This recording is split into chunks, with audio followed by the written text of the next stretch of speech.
Greetings and welcome to the channel. This is Mikhailov from Team Retro, where we like retro games and the devices that bring them to us. I've been using the ROG Ally X as my primary handheld for about 2 weeks now, and I have to say, the experience has been pretty awesome. Now mind you, it hasn't been perfect, but it has been pretty close. In this video, we're going to put the Ally X through its paces, and we're going to find out if this handheld is worth your hard-earned dollar bucks. So let's dive in and get to work.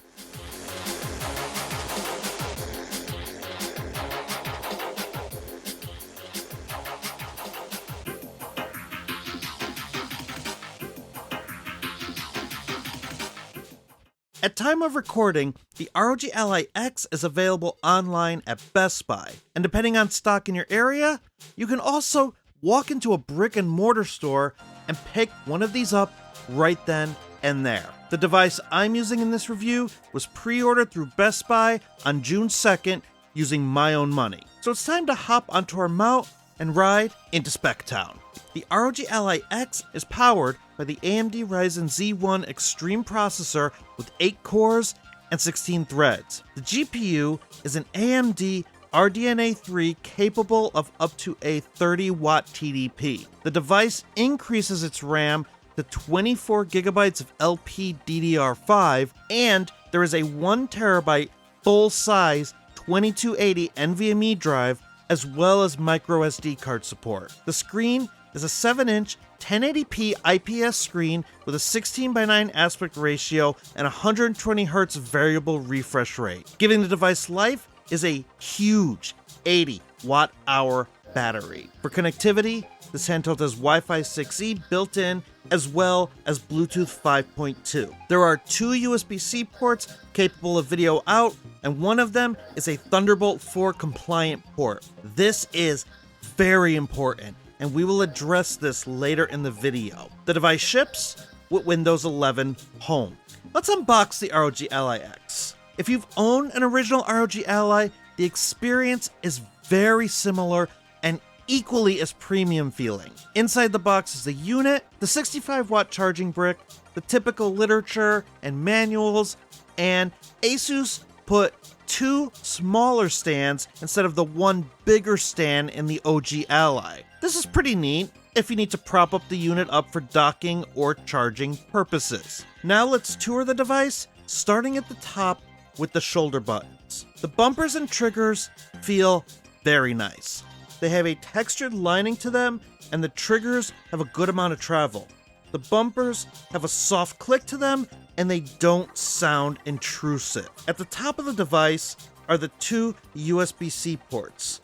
I mentioned in the specs section that this was important, and that is because Asus no longer uses a proprietary connection if you want to use an external graphics card. You can use any eGPU that supports Thunderbolt 4, and we'll actually check that out in a little bit. The ventilation at the top of the unit is also improved from the original Ally, and the SD card slot was moved to a new location to address the potential heating issues causing SD card slots to break on the original Ally. Moving on with the tour, we have a 3.5mm headphone jack and the right shoulder and trigger buttons.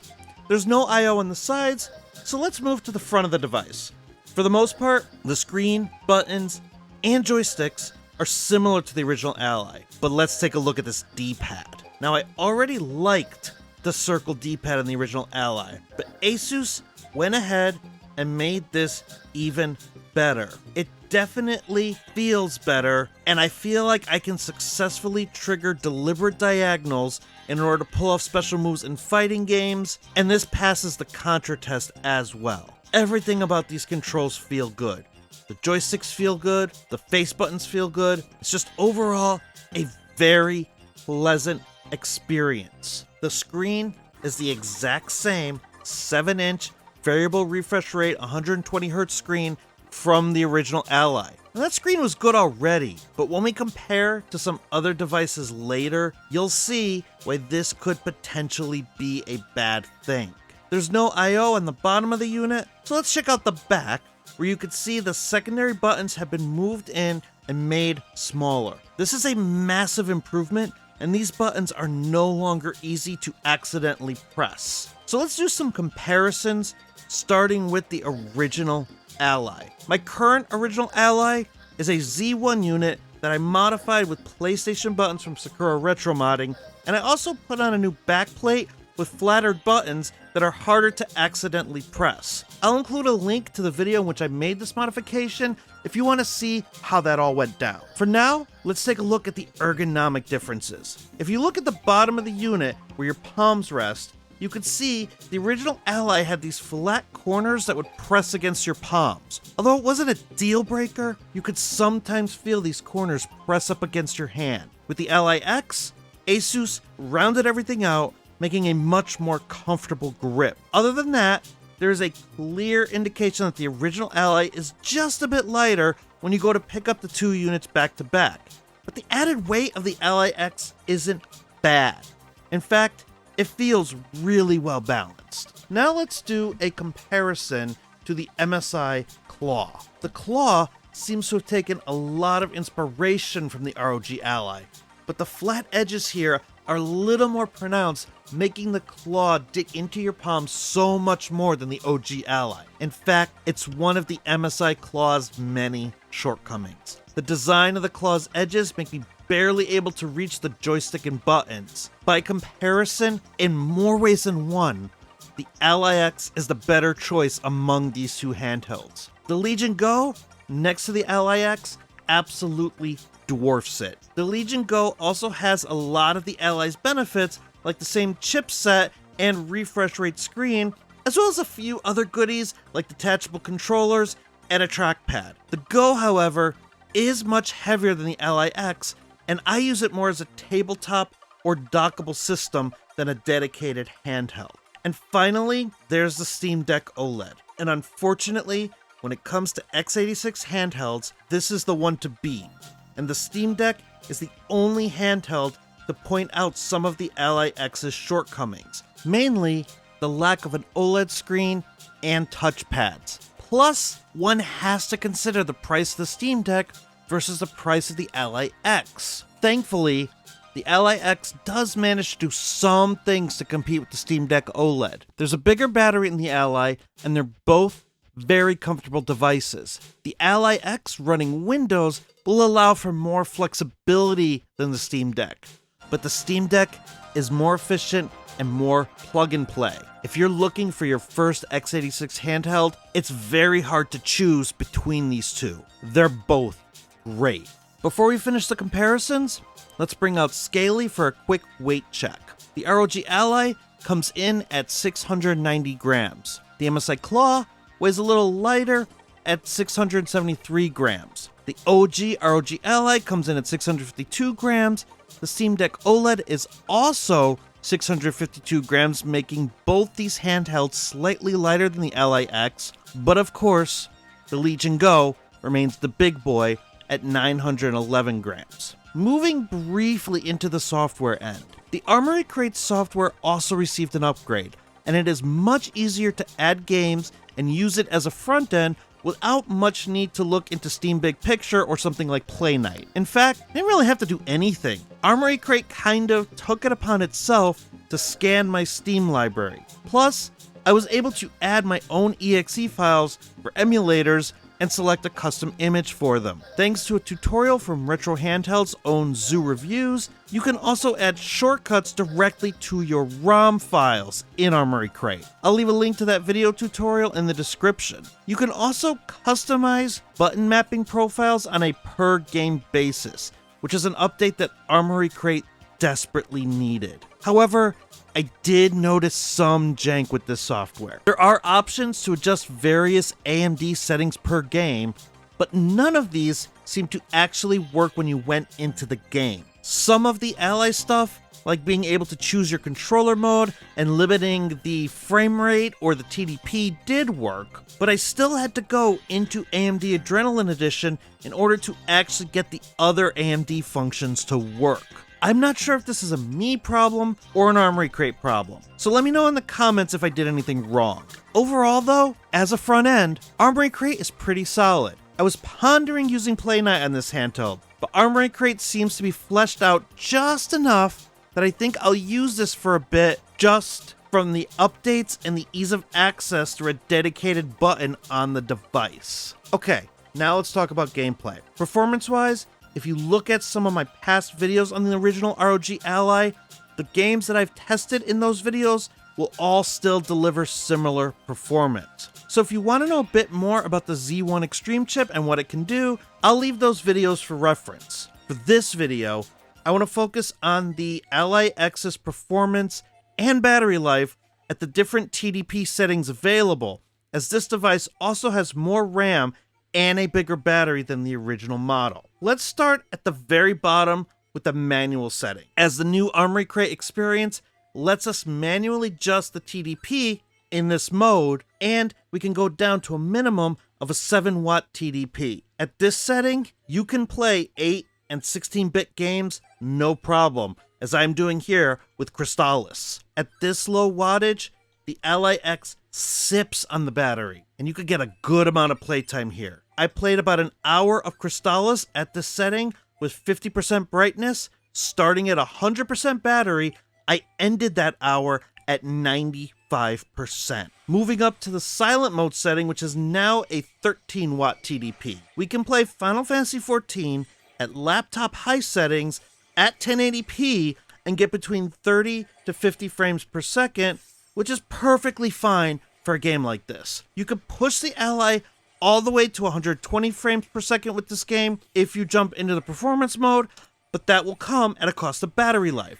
Therefore, I like to stay in this 13-watt silent mode range because it also keeps the fan nice and quiet. One of the reasons I tend to gravitate towards the ROG Ally over the Steam Deck. Playing this game for an hour at 100% battery, I ended the hour with the battery at 77%. This is the main game that I play on the Ally, so it's really nice to not have battery anxiety while enjoying this experience. Testing the 17-watt performance mode, we can play the Wii U version of Breath of the Wild with some mods and average about 60 frames per second at 1080p. Playing this for an hour, I started at 100% and ended at 76%. Then, of course, in turbo mode, we're going to drain the battery much quicker, but we're also going to see much better performance. So let's try a demanding game like Hogwarts Legacy and kick this thing up as high as we think the Ally can handle. Now, unfortunately, that just means a 1080p resolution at low settings for this game, but we're averaging about 78 frames per second. So if we play this game for an hour, starting at 100% battery, we end our session with 52% battery life left, which honestly, almost 2 hours at a 25-watt TDP? It's not bad. This game might be able to go longer if you tone down the settings, but even if you don't, the experience is pretty good for that couple hours. And the last thing I wanted to test was connecting this handheld to an external GPU. Now that Asus has given us the flexibility to do that, I purchased a used NVIDIA 3060 graphics card and Thunderbolt enclosure off the Retro Handhelds marketplace in anticipation of making this video. And when I hooked it up to the Ally X, it immediately noticed the connection and switched to the external graphics card. I was able to install the NVIDIA Game Ready drivers, and the AMD software suite kind of steps aside to make room for the eGPU. And yes, with this added power, I was able to push games to their max settings, like here with Final Fantasy XIV. When I disconnected the eGPU, the Ally X recognized this and bounced back to the internal. I would not recommend removing the Ally from an eGPU dock mid-game, but it's nice to know you don't have to restart the Ally to switch between the internal and an external GPU. And this is a good place to start to wrap things up with my final thoughts, because we can start with how flexible the Ally X is compared to the original Ally. I was waiting for the prices of the ROG XG Mobile eGPUs to go on sale because they were so expensive. And now, thanks to Asus removing that proprietary in favor of a more universal Thunderbolt 4 port, I didn't have to spend ridiculous amounts of money just to have that eGPU functionality. This also gives me the flexibility to upgrade my eGPU down the line without necessarily breaking the bank. I seriously applaud ASUS for this small but significant change that could potentially make this handheld a full laptop replacement. The ability to manually adjust the TDP is also a welcome change. When on battery power, battery anxiety is no longer a thing. Just like how the Steam Deck OLED improved upon the original Steam Deck, this handheld improves on the original Ally in almost every way. The battery in this thing is beefy, and it will last you a good chunk of time depending on what you're doing with it. I personally haven't found much reason to leave silent mode. The ergonomics are also an improvement, eliminating any tiny issues I had with the original model, and the inclusion of a 1 terabyte full-size hard drive means that most people will be just fine with the default hard drive and maybe a microSD card. But those who really want to open this unit up and put in a larger hard drive can now upgrade up to potentially 8 terabytes. That's a massive improvement and adds to the future-proofing of this handheld. Of course, no device is perfect, so let's look at a few negatives, starting with the screen. Most upgrade models will opt to do some type of upgrade to the screen, but Asus decided to keep the same IPS screen. That makes it kind of samey compared to the original Ally. When I upgraded from the Steam Deck to the OLED, I remember being in awe at the upgraded, bigger screen. And I didn't get that feeling here. It just felt more like a better Ally that I just spent $800 on. Considering I had purchased a Z1 model a few months earlier for $400, this price point might be hard for some people to swallow when prices are going down on the original Ally and Steam Decks are just getting lower and lower in price. You're paying a premium here, so I kind of wish they improved the screen, even if they kept IPS, but made it a little bigger and shrunk the bezels. A 7.5-inch screen would have been a nice sweet spot. Now, I don't particularly mind the lack of trackpads, but it gets to be kind of a missed feature when going from a Steam Deck or a Legion Go. Having those little extra features to navigate Windows or SteamOS just makes things a little easier. Even one of those small track sensor things, like on the Ioneo Flip or the GPD Win 4, would have been welcome because at least it would have been something. Now, this last part is a bit of a nitpick, but while I was a fan overall of the upgrades to Armory Crate, it's not quite there yet as a fully featured front end. In my experience, a lot of the features in the app either didn't work or were kind of janky. You also need to do some interesting workarounds to put non-Steam or non-Epic game files as a shortcut in Armory Crate. But to be fair, it wasn't designed with that in mind anyway. Overall though, I really enjoy this device. I have been a fan of the ROG Ally for a long time, often picking it up over the Steam Deck. And this model just takes everything I liked about the Ally and makes it even better. But let me know what you think in the comments below. Is this a device you are considering? Do you have one? And what do you think is the best use case for a device like this? And please feel free to continue the conversation on the Retro Handhelds and Steam Machine Discords, where you can find me hanging out in between videos. And if you want to support the show, like these wonderful people on the screen, you could do so by going to my Patreon page. Links for all of those places are in the description. But that'll do it for this video. Thank you so much for watching, and please be sure to like and subscribe if this video was helpful to you in any way. Every smash of that button helps the channel grow and allows me to get more content out to you. And until next time, bye for now, and don't stop believing.